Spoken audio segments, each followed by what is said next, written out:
everybody, welcome to another episode of Who the Hell Asked. Byron and Slade here, and we got good news. No layoffs that we know of. Yeah, we're finally free from the layoff train for now. For now, yeah, but instead we got some news in the opposite direction. So, opening up the show today, we're going to open up with some good news from the IGN Creators Guild, who not only formed a union, but were also officially recognized by IGN, and they will be stepping to the negotiation table. Yes, so this happened February 6th, so this was a couple of weeks ago, probably during one of our bi-weekly breaks at this point. But the IGN Creators Guild was created. Obviously, we talked about this last year quite a lot. There were layoffs all over, but especially in the journalist, gaming media, which was, that was a rough thing to watch. It's still happening, which really sucks. Yeah, but the IGN Creators Guild, aka the IGN Union, announced that they would be uniting in solidarity as we strive for a stronger, more equitable IGN. And just a few days ago, it happened. So the IGN Union has been granted voluntary recognition.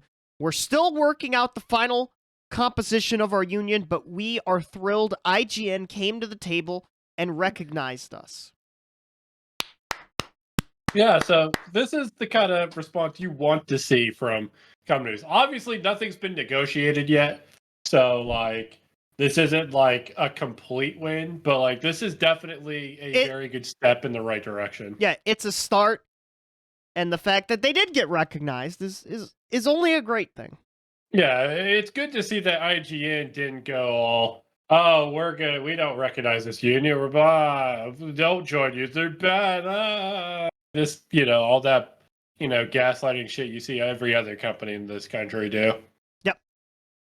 So, no, this is absolutely fantastic news. I had to admit, when I heard about this, I was very pleasantly surprised. Yeah, if there's any updates, we'll keep you updated with that. And speaking of updates, PlayStation, on their blog, they put out a blog post about PSVR2 games, but people saw there was this little sentence right here that I will read out really quickly. Also, we are pleased to share that we are currently testing the ability for PSVR2 players to access additional games on PC to offer even more game variety in addition to the PSVR2 titles available through PS5. We hope to make this support available in 2024, so stay tuned for more updates. Oh. Yeah, so that's pretty nutty. So now they're working to get PC games working with the PSVR2, which pretty huge news, I would say. Yeah, because I'm gonna be quite frank, PSVR2 was a fucking failure. No, absolutely. That's 100% the reason why they're probably also jumping on with PC games. Yeah, as well. the last time we saw numbers, which was I think nearly a year ago. During one of the PlayStation financial meetings, where they showed a graph chart of PSVR 1 versus PSVR 2, and PSVR 1 had a higher tail, and PSVR 2 started flatline at around 600,000 units, and there's 55 million PS5s out there. That's an abysmal attach rate for PSVR 2. But absolutely. But still, that was a very interesting announcement. Yeah, for sure. Yeah, I'm curious to see what this will entail. Which PC games? Which PC games? How will it happen? Will it finally be the mythical? Will there be a mythical PlayStation store on PC? Who the fuck knows? Who knows? We have a Xbox porting their games to other platforms, which we'll talk about here in a second. But yeah, it's already been crazy. The fact that we're getting PSVR 2 PC is nuts. But yeah, speaking of that, Slade, Xbox games are coming to Nintendo and PlayStation platforms. That's correct. So 2 games are coming to Nintendo Switch, Grounded and Pentiment. Mm-hmm. And the other 2 games, Hi-Fi Rush and Sea of Thieves, will be coming to PlayStation 5. Yeah. So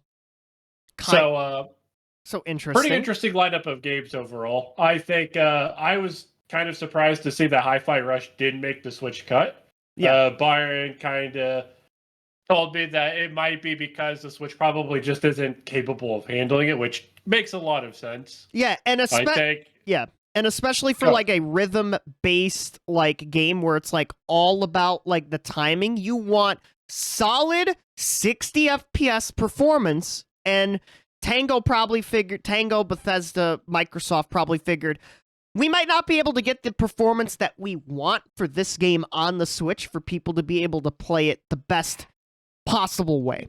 Yeah, not without, killing some of the, graphical fidelity because the game is very pretty, right? Yeah, it's a gorgeous game. They would have to make a lot of concessions probably to make that work. So we don't see it on Switch, which a little bit disappointing for me. That being said, there's high likelihood, depending on how strong this next Switch is, that we could see it on there. But otherwise, still pretty interesting news to see Xbox release 4 of their larger titles onto other platforms. Yeah, these were the 4 that we figured would be the 4. They're not going to stop at just 4. I doubt this will be it. Like, oh, it's just these 4 games, nothing else for the rest of time. No, that's silly if you think that that's the case. The game I'm going to have the biggest eye on is probably Sea of Thieves to see if that coming to PlayStation gives a second life to that game, because that could be really fascinating for how that plays out. But I expect the other 3 titles to be pretty decently successful. Well, yeah, like Sea of Thieves has already been doing. It's the best, received, best doing, rare game ever. So like I can imagine that like that game could really take off on PlayStation. Yeah, and the funny thing, it's Rare's first PlayStation game ever. That's funny how that works out. I guess they've been all around the block now. Yeah, though I am surprised it's not on Switch. Unlike Hi-Fi Rush, I think Sea of Thieves could run on a Switch, but maybe, but I don't know. With it being a primarily online experience, I think that'd be a little bit more challenging. Sea of Thieves cloud version. No, I'm joking. Think that would quite work as well. Yeah, with it being a primarily online game. Yeah, that's fair. And speaking of Nintendo, it happened. We got a partner showcase. It was announced, I think, it was announced on Monday? Yes, I believe so. Yeah, announced on Monday. It finally happened. It was a partner showcase. It was third-party games. We're not going to talk about every third-party game, but here are some of the highlights that we have. First off, Monster Hunter Stories is getting a remake on the Switch, which is very interesting. Yep, I know a couple of people would be pretty happy to see that. I've personally never been a fan of the Stories games myself. That's getting a remake. We're also seeing a lot of other titles getting remade, including a pretty big one, Epic Mickey Rebrushed, which is kind of surprising, but like also pretty cool. Yeah, because that game looks absolutely gorgeous from what I can see of the visuals so far. Oh my god, it is so gorgeous. Yeah, and this is not a Switch exclusive like people thought originally. It will be coming to all platforms in 2024, which is pretty cool. We got the shadow drop for Penny's Big Breakaway, the 3D platformer made by Evening Star Christian Whitehead's studio. That was a surprise. That was surprising. That's basically a game that looked like that was supposed to be on like the Sega like Saturn or something, but like you can see that it's going to be playable on a Nintendo platform. The game is just it's so good. Yeah. It looks like a Saturn or Dreamcast game come to life. Dreamcast, that's what I was thinking. Yeah, Dreamcast. God, yeah. Dreamcast. The Dreamcast. We do have a Game Freak appearance here. It's not Pokemon though. A port of Pocket Card Jockey Ride On, which was a mobile game that Game Freak made. That's not Pokemon. Got shadow dropped as well. So, very interesting. Can't wait to see that game completely flop. Can't wait to see you in a couple of days for pissing off Pokemon fans with another remake. Oh yeah, I guess that's another thing that got announced this week. We are getting a Pokemon Presents. Yeah. That's going to be coming up pretty soon. Speaking for myself, but maybe some other Pokemon fans, I am dreading whenever they announce, Yeah. especially if it comes out this year. Yeah. The best thing they could do, other than just not having it, is announce that whatever they're announcing doesn't come out until 2025. Because I think I would like to see these games get some more time in the oven. Yeah, but there's gonna be something this year because There will be, because of course. we'll speculate a little bit towards the end of what Nintendo's 2024 is looking like for first party, of course. But we have a couple of other third party announcements. We're getting a brand new Super Monkey Ball game. Super Monkey Ball. That's actually pretty hype. Yeah, Super Monkey Ball Banana Rumble. It looks like the Monkey Ball monkeys got kiddified. But it looks like a fun time. June 25th is when it's coming out. It is a Switch exclusive, which is very surprising. I think it might be something where it's a timed exclusive. Excuse me, a timed exclusive. Yeah, So, I could see that. I imagine we probably see it on Switch for like a year or two, and then it eventually gets ported to the other platforms. Because I do think the Monkey Ball series is probably most successful on Nintendo platforms. Yeah, because it did start on Nintendo platforms. So it makes sense. Yeah, it makes sense. I feel bad for Atlas fans right here. We got Shin Megami Tensei 5 Vengeance, which looks to be a large DLC for Shin Megami Tensei 5. But alongside this, it will also be the first time it gets released on other platforms. So this will be the version other platforms get. And fuck you if you bought Shin Megami Tensei 5 on Switch. Apparently. That's just how it goes. They're repeating the same playbook they've done with games like Persona 5 into Persona 5 Royal and like so on and so forth, where you're kind of getting a re-release of the game with added content. Yeah. So Byron put it out there. I think DLC is kind of a good way to describe it. Yeah. I don't know if you haven't played it yet, and you want to play it on one of the other platforms, it might be a worth it purchase. Yeah. For people who already owned it on Switch, again, like Byron, I actually feel kind of bad because it kind of sucks that they don't just add this expansion to the original and make it available for like a reduced cost. I think it might actually be. If it is, then that's great news. But I haven't heard anything about that. Yeah, I haven't either. But maybe it's just me, Slade, my not RPG knowledge ass. It seems like Atlas does this so many times.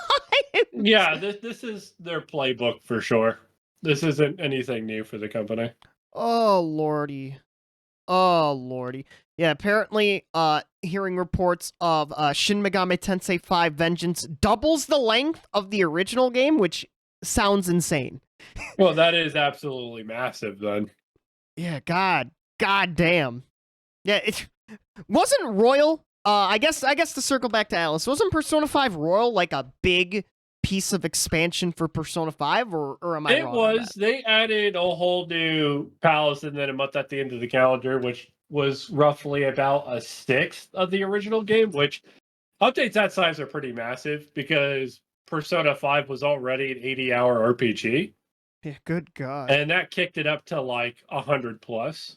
Oh my god. Yeah, so that's just I guess I shouldn't be too surprised, but doubled is pretty huge considering the genre.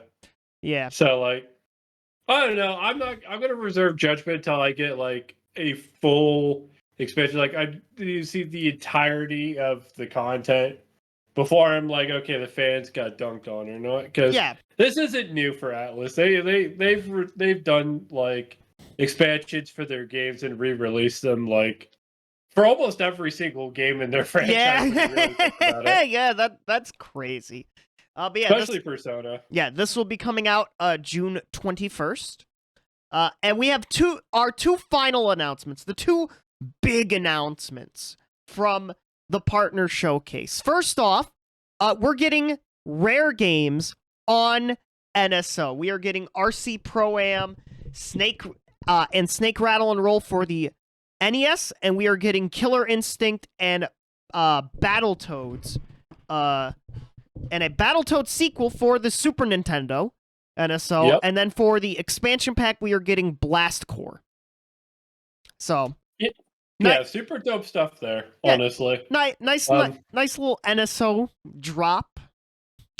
Probably last bit of NSO drops, honestly, because we're getting to the end. We're getting to the end there. Yeah, hopefully with the next platform supposedly being backwards compatible, it'll have the entire NSO library on launch, but Yeah. we'll see. Nintendo's not very consistent with that. The Battletoads game is Battletoads in Battle Maniacs. The title was so small on the screen I couldn't see it. But yeah, and the final announcement from the partner showcase, the big finale, was Endless Ocean Luminous. It is I believe the third game in the Endless Ocean series. It will be coming out on May 2nd. Yeah, that was the big partner showcase closer, which interesting choice of IP to come back. Yeah. It is I believe it is a Nintendo IP. I could be very wrong, but yeah, another Endless Ocean game. Cool. Yeah, so overall, I think it was a fairly solid, if not kind of forgettable direct, but I mean, I'm not really complaining because for this year, I feel like it's a down year in terms of like the industry as a whole for like releasing games and like development and stuff like that. So that's going to impact everybody, third parties, Nintendo, whatever alike. Yeah, because I know Byron said we're going to speculate a little bit about the first party titles. Yeah, because towards the end here, I guess we could start on that. Yeah, because first off, we have two games left that like we need dates for, which are Luigi's Mansion 2 HD and Paper Mario TTYD Switch. Yes, and we haven't heard anything on either of those two games. I'm still speculating, along with Byron here, that they're probably going to be Twitter announcements, because I think this is going to be a kind of a low-key year. We're probably not going to see a general Nintendo Direct until probably April to June. I'd probably even go as far to say July, even. I'd probably say, June or July, or around there. Though, we do have some very funny news. Oh? Of course, shoutouts to GameStop, by the way, for this. Shoutouts GameStop. They revealed, or supposedly revealed, the price of TTYD HD, which will be $60. I get no one's surprised. Same thing with Luigi's Mansion 2 HD. It'll be $60. So. Yeah, people were a little surprised about the Luigi's Mansion 2 pricing being $60, considering it's a 3DS title. Yeah. Personally, I'm not. I think for any remaster, they're going to try to charge the full price of a game. I mean, I think the best example I can think of is, Link's Awakening was only $40, wasn't it? No, I think that was 60. Oh, that was 60. Well, then there you go. You have your precedent right there. A Game Boy title was made into a $60 But Mario title. vs. DK recently was 50. So, and that's a GBA. That's a GBA remake. Well, leave it to Nintendo. Never consistent. Yeah, and look, Tropical Freeze was 60 when the original was like 50. So, hey, but Funky Kong worth that $10, huh? Supposedly. Oh god, but yet, it's going to be wild for Nintendo. Obviously, there has to be a reason they did this partner showcase. Probably, I'd say partially out of contractual obligation. But part of it, I think they also did it to fill a void of first-party titles that they're not going to release this year for the first half of the year. Yeah, we still have the Peach game, Princess Peach Showtime, which seems to have been previewing well enough. So it's going to be fine. It's going to be a fine release. But yeah, it's Luigi's Mansion 2. We're probably going to get that. I could see that game, unfortunately, getting pushed back to October. Even though it has an original, summer of 2024. But yeah, TTYD is all, the biggest, when are we getting more info about that? Yeah, because that could be that could be like next month, even. That could be like April. That could also be in like August. We just don't know. Yeah, like it. If you're a Nintendo fan looking forward to Nintendo first party, it is going to be a very interesting time. Yeah, I'll say this. From the trailer, it looked like TTYD was pretty damn far along. Yeah, but Yeah, they showed off a lot. they did. But yeah, we are gonna this Nintendo Direct. It was fine. Like Slade said, the partner showcase was fine. I got one of the three things I wanted, which was a Penny Big Breakaway release date, a Plucky Squire release date, Devolver, where is that? Please, God, give it to me.